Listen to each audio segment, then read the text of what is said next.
traveling for the government is sort of like a sport. It's yeah, you don't see it, but it is. And it works like this. When you go overseas, you're pretty much on your own, and if you do the job that you're sent there to do, no matter how much energy and ingenuity it takes to get it done, I mean, it's what you're paid for.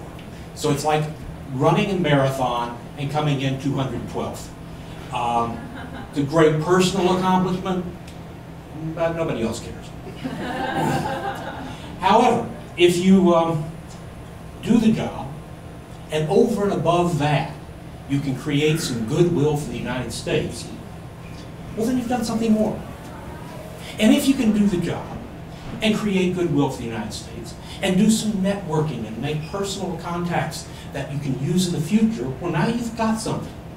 And if you can do all of that and not be overshadowed by other events or embarrassments, well, then you've kind of got the goal in that sort of thing. My first trip to Africa was like that. It was also my first trip on behalf of the government overseas. It was a new job. I was excited. I'd never really been any place before. And I was going over. And Africa is a continent with more than 50 countries. And they are not all alike. Matter of fact, there's a lot of differences. Some are a little closer, like say Germany and Austria are close, and some are more different, like Sweden and Portugal are different. But they're all different. And I mention that because I'm not going to tell you where I went. And it's not because it's a secret. It's because I had a great time. And the people there treated me very nice. And I'm not going to tell you any of that. Because it was my first trip, and we were going in a team of 3, I was not the team leader. My friend and colleague John was my mentor. He was taking us over. And so I was part of his team. Now, he had made all the arrangements from the U.S., and the American Embassy had him a liaison who made the arrangements over there. And we flew over. And when we arrived, now, where we were going, I want to give you a little clue, was we were going to do a conference for 5 Francophone countries. Now, these are countries that used to be French colonies, and everyone, in addition to speaking their tribal language, also speaks French as a common language. And when we arrived, we found that our host country had decided to make a big deal out of hosting this international event. So we get off the plane, and we're met by the local press corps. And we're surrounded by reporters and photographers, and one very attractive young lady pushed a microphone in my face, and someone pointed a TV camera over her shoulder, and they didn't want to know what program we were sent there to do. They must have gotten that in the press release. What they wanted to know was, what was their government not telling them? What situation was so terrible, so dire, that it required sending for experts from the United States? Well, I mean, this was my first trip, but I was in my mid-40s. I had some maturity, some sophistication, and I had a ready answer. It was, that man's in charge, ask him. And fortunately, since we had no secret agenda, team leader John was able to disappoint them with a smile, and we moved on to the hotel. Now, we had been warned about the hotel. They said that overseas calls from hotels are exorbitantly expensive, and we shouldn't plan on making any. That was fine with John, it was fine with me. Our third guy, however, had thought about it, and he really wanted to tell his wife that he had arrived safely, and we were in a nice place. So he thought he'd bite the bullet and splurge a little on the call. His 30-second phone call home cost him $300. So for the next 3 weeks, while John and I went out to dinner, he sat in his room with crackers and sardines. We went to dinner ourselves down in the sandwich shop of the hotel, and there was a big window overlooking the front street. And I was still worried about one thing.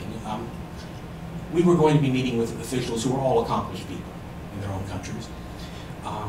I was completely out of my element, since this was the first trip, and I was worried about how I was going to relate to the audience, to these folks, and what was I going, I felt like I needed to have something.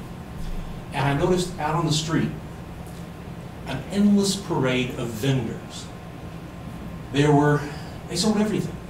They had baskets hanging in front of them, a few had trays on their heads, they were pushing carts. They sold hot food, they sold cold food, they sold soft drinks, they sold hard liquor by the shot, they sold plastic housewares, they sold baby clothes, they had American t-shirts, Chicago Bulls was a favorite. One guy even came by with ostrich eggs.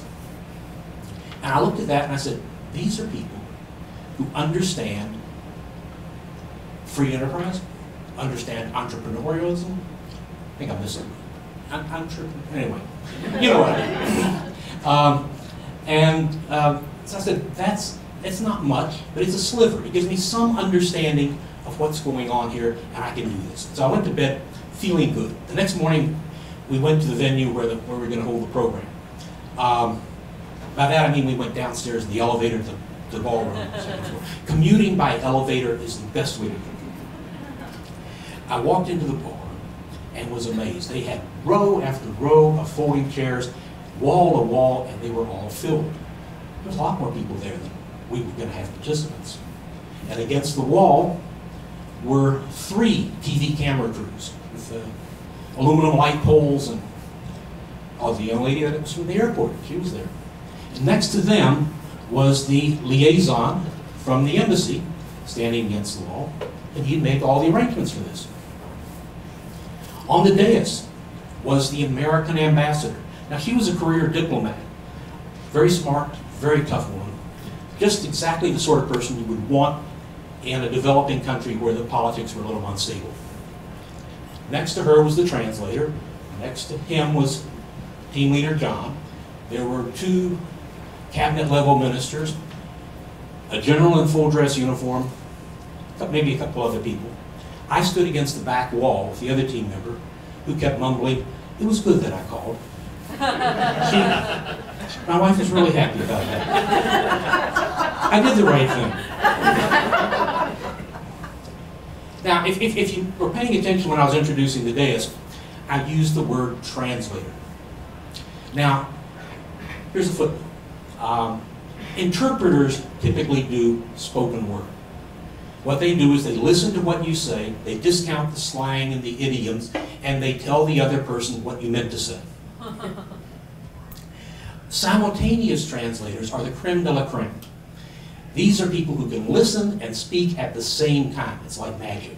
And if you talk in complete sentences, they're never more than 4 or 5 words behind you. It is a wonderful thing to work with them. Translators, on the other hand, work from documents. And they have the time to study the thing and get nuances correct, and they use reference works, and they do documents. In this particular country,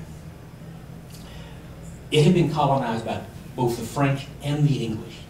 So that in addition to their native languages, they also, half the country spoke French and half the country spoke English. So when the legislature, or whatever they called it, was in session, it sucked up all the interpreters in the country, or most of them. So when our liaison started making phone calls to his usual people he needed, he couldn't get anyone. They're all off at the Capitol. But after a couple calls, someone offered him 2 translators. And so he checked that off on his to-do list. And that's how we got him. Now this poor fellow, going back to the room now, the ambassador stood up. She had her typed remarks in her hand. She motioned for team leader John to stand up. The translator stood up. He was already sweating. He was a slightly built fellow. Big bushy hair, bushy beard, late 40s. And he was sweating. He was very nervous. The ambassador began to speak. He opened his mouth and closed his mouth and opened his mouth.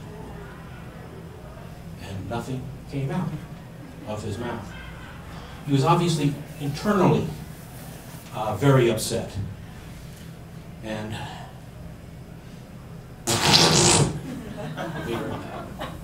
the ambassador looked at team leader John. John said,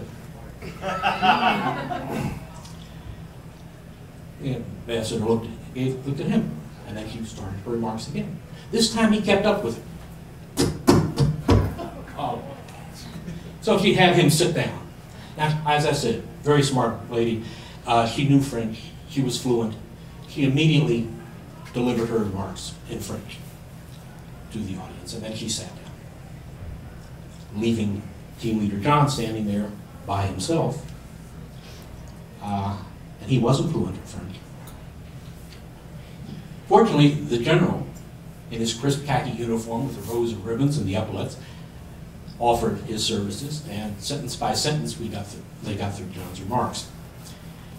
The local officials spoke, and then, they didn't have any problem at all. And when it was all over, I met with John out in the hall, and we were wondering, this is fine, we got through the opening ceremony, but our translators, our interpreters have been fired. How are we going to get through the rest of the day? How are we going to get through the next 3 weeks? And while we were discussing this, I felt bad for John. It's his program. I felt bad for the ambassador. I felt really bad for the poor translator who had gotten in way over his head. I didn't feel bad for the liaison when the ambassador snatched him into an empty ballroom. We couldn't hear what she was saying, but from the tone of her voice, we gathered that that young man was being sliced, diced, and fricasseed. He was also being sufficiently motivated to get us interpreters, which he did. So we got through the next 3 weeks. If you're wondering how we scored this, it's because we had those next 3 weeks. And also, and this was the secret of success and winning the gold, is that the team leader writes the final report.